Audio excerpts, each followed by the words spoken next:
kepada Tuan Pengacara Majlis yang begitu hebat. Beri tepukan kepada beliau. Tuan Suai.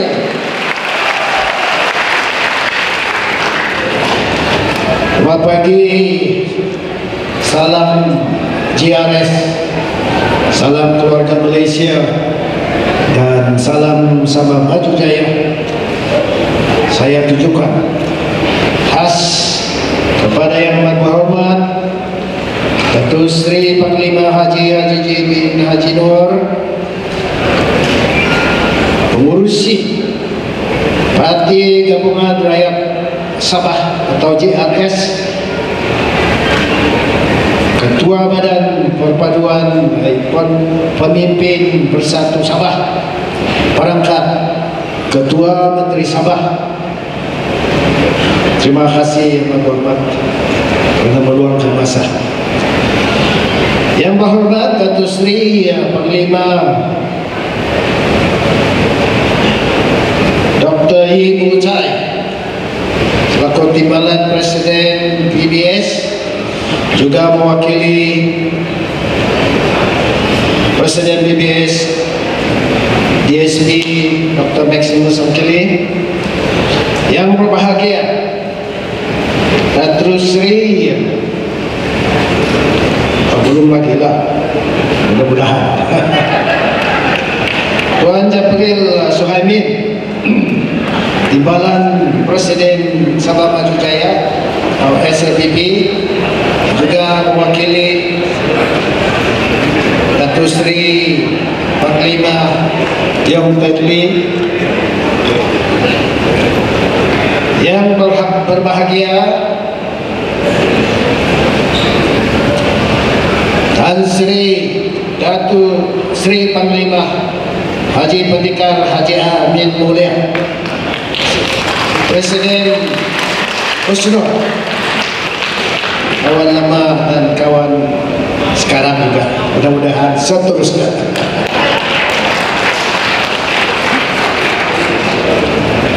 Tidak lupa juga pemimpin-pemimpin, presiden-presiden parti, mesra GRS dan kerjaan yang ada di sini. Yang berhormat Datuk Peter Anthony,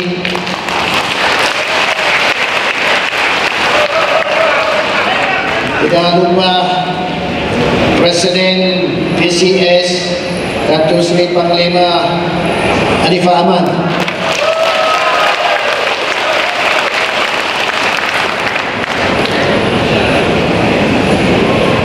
yang berhormat Menteri-Menteri, Persekutuan Negeri, yang berhormat ahli-ahli Parlimen, ahli-ahli Dewan Undangan Negeri, dan tidak lupa yang berhormat Datuk Robert Tawid, pengurusi pelaksana Telaga GRS.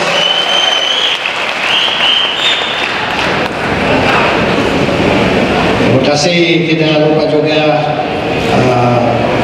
kawan-kawan kita, yaitu ketua-ketua pemuda, ketua-ketua wanita, ketua-ketua wira remaja dan sebagainya dalam parti-parti komponen. Terima kasih kerana hadir. Pertama sekali saya ingin mengucapkan terima kasih, salam GRS kerana hadir di dalam program jelajah GRS Keningau pada hari ini. Dan saya ingin juga mengucapkan terima kasih, syabas dan tahniah kepada pengurusi pelaksana dan ahli-ahli jawatan kuasa beliau kerana mengaturkan segala persiapan seperti mana yang kita lihat pada pagi ini dan juga di luar sana. Ya, beri tepukan kepada mereka.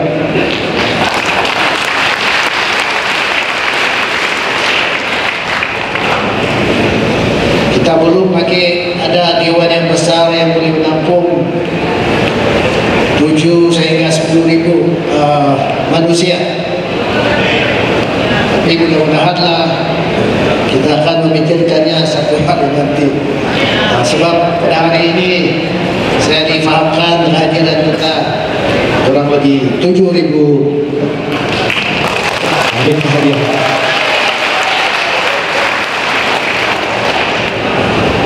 Untuk makluman kepada semua, Keningau mempunyai kurang lebih 266.000 penduduk,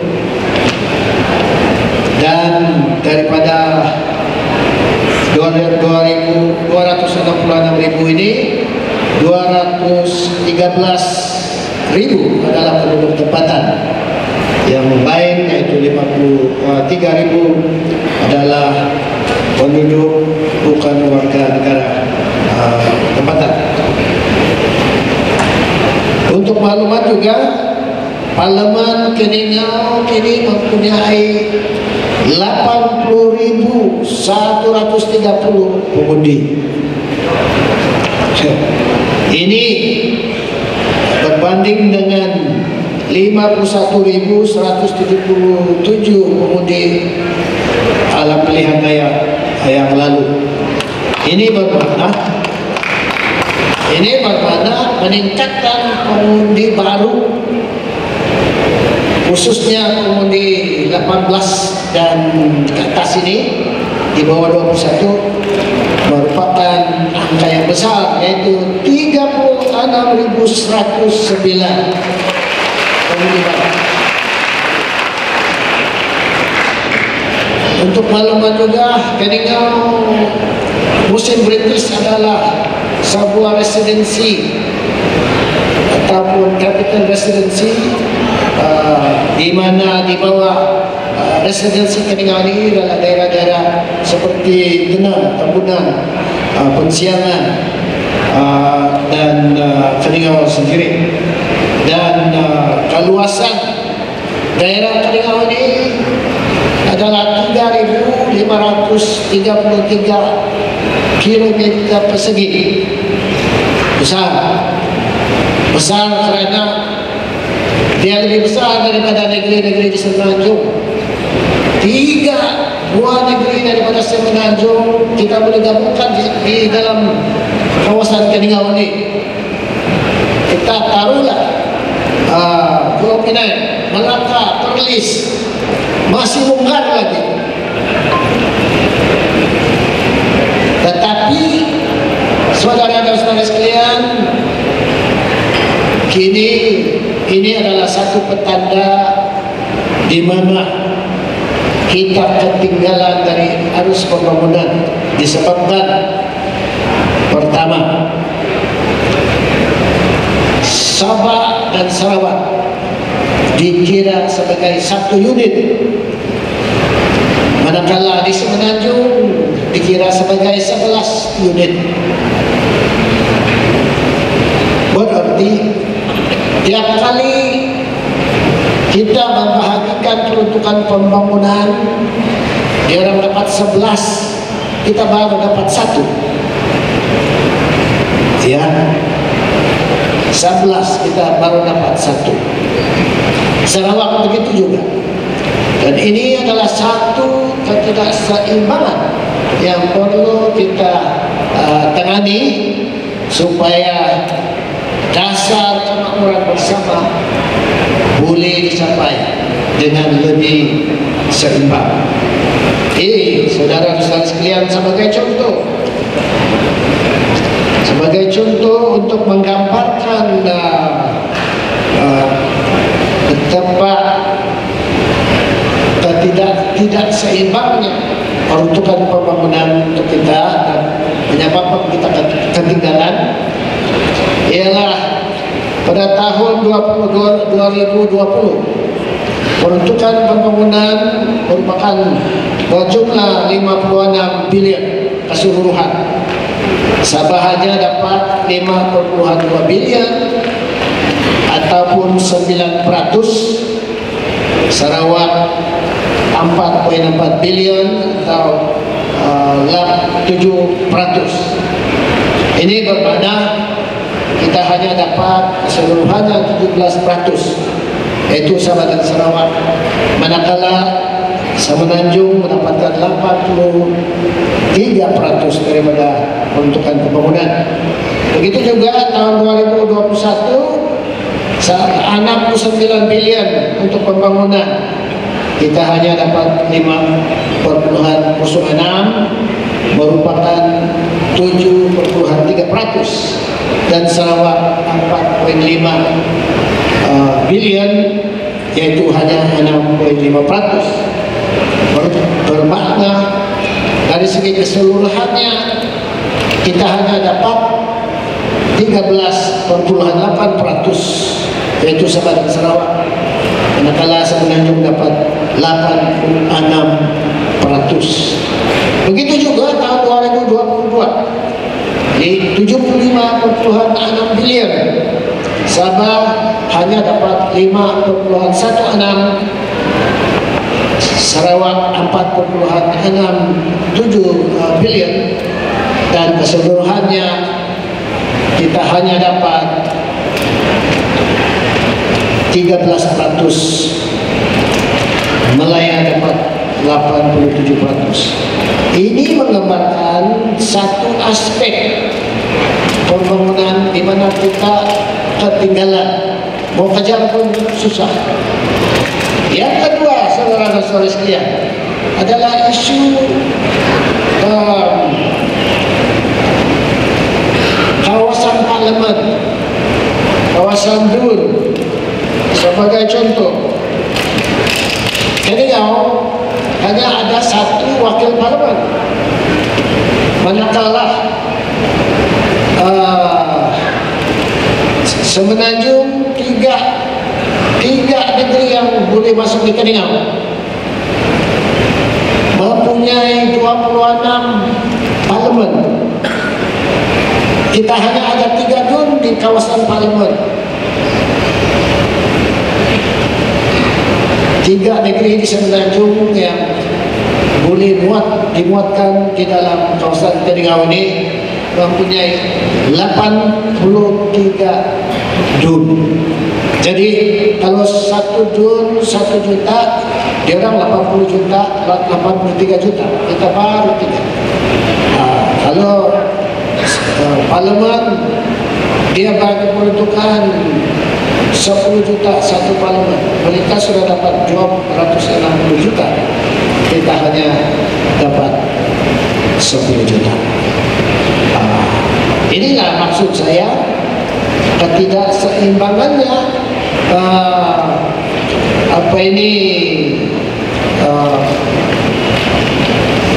asas untuk membahagikan peruntukan pembangunan, dan inilah antara perjuangan kita supaya memperbetulkan agar ada keseimbangan dan ada asas baru untuk pengiraan ataupun asas baru untuk memberikan peruntukan pembangunan di Sabah dan Sarawak. Satu daripada asasnya yang boleh kita ubah adalah, anggaplah residensi dulu itu kita ada 5 atau 6, itu dikira sebagai satu unit. Jadi berarti kita ada 5 atau 6 unit, bagus sedikit daripada 1. Tahu tidak? Begitu juga Sarawak, mereka ada 9, jadi 9 unit tidaklah jauh ketinggalan, lebih adil.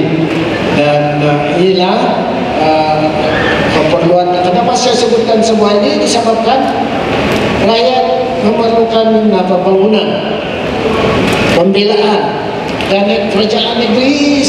Selagi kerjaan negeri bergantung kepada peruntukan daripada pusat untuk membangunkan negeri kita, memberikan peruntukan, menyelesaikan isu parit, jalan, kampung dan sebagainya, kita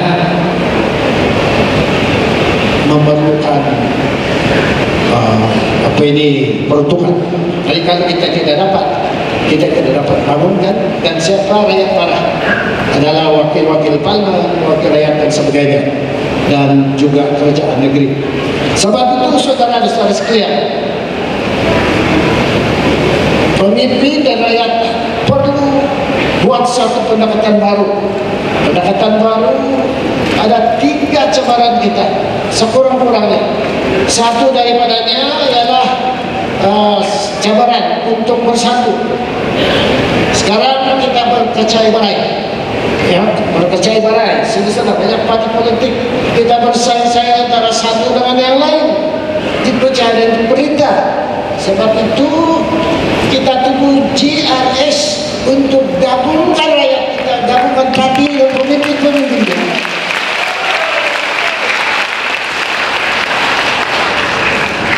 Kita belajarlah untuk bersatu, dan sebab itu saya betul-betul menyokong supaya parti-parti yang memohon untuk menjadi ahli GRS itu kita kasih masuklah, sokonglah mereka yang kita kasih.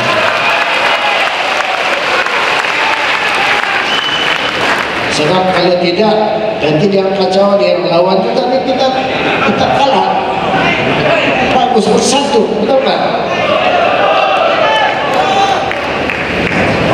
GRS, GRS, GRS. Makasih. Selain daripada itu, saudara-saudara sekalian, kita banyak lagi yang perlu kita buat, termasuk menuntut hak keuangan kita. Hak keuangan kita 40% sehingga pada hari ini belum diselesaikan, karena hak 40% net revenue ini merupakan satu sumber keuangan yang besar untuk kita membangun negeri. Kalau saya kira-kira katakanlah pungutan hasil kerjaan pusat daripada Sabah kurang lebih 60 bilion. Semua lah bukan saja cukup. Kita tolaklah 10 bilion untuk geran-geran yang lain. Kita masih ada 50 bilion. 40% daripada 50 bilion merupakan angka yang besar, yaitu 20 bilion. Sekarang kita menerima hanya 26,7 juta. Dan ini perlu diubah. Walaupun baru-baru ini kita telah bersetuju supaya sementara waktu kita terima dulu pendahuluan 125,6 juta. Lebih baik daripada 26,7 juta. Betul kan? Sementara waktu. Tapi ini bukan penyelesaian untuk 40%. Saudara-saudara sekalian, semasa kita, itulah cabaran saya sebutkan tadi, cabaran satu untuk bersatu. Jadi kita ada GRS, kita bersatu melalui GRS. Cabaran yang kedua ialah kepergantungan kita kepada kerajaan pusat mengenai keuangan, pembangunan dan sebagainya. Dan selagi kita bergantung, kita tidak akan dapat menyelesaikan masalah pembangunan kita, masalah kebajikan rakyat kita. Maka itu saudara-saudara sekalian, daripada kita menunggu 50 tahun lagi untuk menuntut supaya kita dapat hasil kita, lebih baik kita buat sesuatu untuk meningkatkan hasil negeri, supaya kita ada financial capacity. Bila kita ada kekuatan keuangan, kita tidak terlalu bergantung, barulah kita ada kekuatan untuk menuntut, supaya mereka akan dengar kita. Mereka tidak akan dengar kita di kerajaan pusat selagi kita dipecah dan diperintah, dan selagi kita bergantung 89% daripada kerajaan pusat. Maka itulah kerajaan GRS telah bersetuju untuk mencari sumber baru yang di bawah kuasa kita sendiri. Antaranya yang penting sekali adalah daripada tanah dan hutan kita. Sebab itu kita telah bersetuju supaya 2 juta hektar kawasan hutan tanah kita ini disimpan, jangan diganggu, jangan dibalak, supaya kita dapat mendapatkan hasil daripada seluruh dunia untuk membayar kita, karena kita bersetuju untuk menyimpan hutan ini. Dan saya percaya kita akan mendapat hasil tidak kurang daripada 2,4 bilion. Nah, bolehlah menambahkan, lama-lama dia akan jadi 8 bilion. Lama-lama dia boleh meningkat kepada lebih tinggi daripada itu, supaya hasil negeri tinggi, kita tidak lagi terlalu bergantung. Bila kita sudah tidak bergantung, kita boleh mendesak kerajaan pusat supaya mematuhi perlembagaan perjanjian Malaysia dan jaminan-jaminan semasa kita menghubungkan Malaysia. Jadi saudara-saudara sekalian, kerajaan GRS ketika ini telah berjaya untuk membuat perubahan dalam perhubungan kerajaan negeri dan pusat, di mana di dalam jawatan kuasa khas NA 63 beberapa perubahan yang positif telah kita dapat. Satu daripadanya ialah berubah perlembagaan semula, memulihkan kedudukan kita sebagai rakan kongsi sama taraf dengan Melaya dengan Sarawak. Kini kita bukan lagi disamakan dengan negeri-negeri di Semenanjung, tapi sebagai satu wilayah, 3 wilayah membentukkan Malaysia, saudara dan saudara sekalian.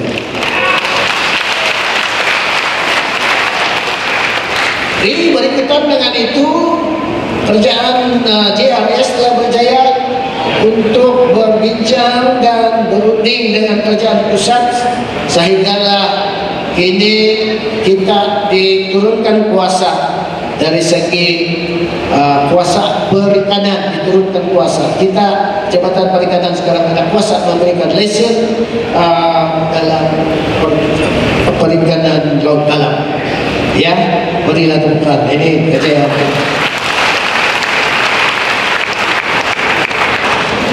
Kita juga telah menuntut supaya jabatan JTR, JPS, Jabatan Teknikal di Sabah ini diiktiraf sebagai jabatan teknikal di bawah pengiraan kerajaan pusat, perbendaharaan dan sebagainya. Ini JKR dan JPS diiktiraf sebagai jabatan teknikal. Ya, berilah tempat. Dan baru-baru ini di Sabah, isu pelancongan adalah isu yang penting bagi kita, dan kuasa pelancongan ini telah disinaraikan di dalam sinarai federal, walaupun sebelum ini tiada sinaran. Dan ini berarti kerajaan pusat menguasai berkuasa ke atas pelancongan. Tetapi kita telah berunding dan meminta supaya kuasa ini diselaraskan dan diseimbangkan. Maka baru-baru ini telah bersetuju kerajaan pusat akan memindah kuasa pelancongan ini kepada concurrent list. Berarti Sabah dan kerajaan pusat ada kuasa. Ya.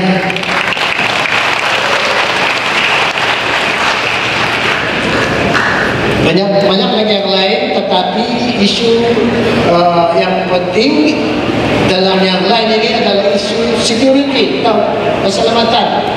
Dan isu keselamatan ini penting karena kalau tidak, kita tidak akan rasa selamat. Kuasa politik kita, ada orang pergi mengundi, kita ada percurbuhan dan sebagainya. Maka itu kerajaan negeri telah bersetuju dan minta kerajaan pusat supaya membantu kita menyelesaikan isu-isu pendatang tanpa izin dan juga orang-orang asing. Dan kini kita dalam proses pendataan Pemetaan berarti tidak memungut data-data, maklumat. Kita bukan untuk memberikan hak, kita mau data dulu. Kita mau tahu siapa dia orang, di mana dia orang, apa kerja dia orang, betul atau tidak? Barulah kita rasa selamat. Sebab kalau tidak, kalau ada pencurian di sini sana, ada pembunuhan di sini sana, kita tidak akan tahu sebelum kita ada data mengenai individu-individu di dalam negeri kita. Maka itu saya haraplah kerjaan ini dapat disokong oleh semua lapisan masyarakat untuk menyelesaikan masalah keselamatan ini dengan sokongan kerjaan besar. Saudara-saudara sekalian, saya tidak beringin berucap terlalu panjang. Hanya saya minta supaya rakyat kita bersatu dan menyokong usaha kita untuk membela nasib rakyat. Jadi sebelum saya mengakhiri ucapan saya, adalah sedikit sekira membuat lagu tapi tidak sampai. Jadi saya baca, nanti kamu unsur ya. Sababmu yang kaya lagi indah, ayo kita bangunkan tanpa sengketa. JRS, JRS, JRS. Mari kita bersatu dan bersolidariti demi membawa bangsa hak dan otonomi. JRS, JRS, JRS.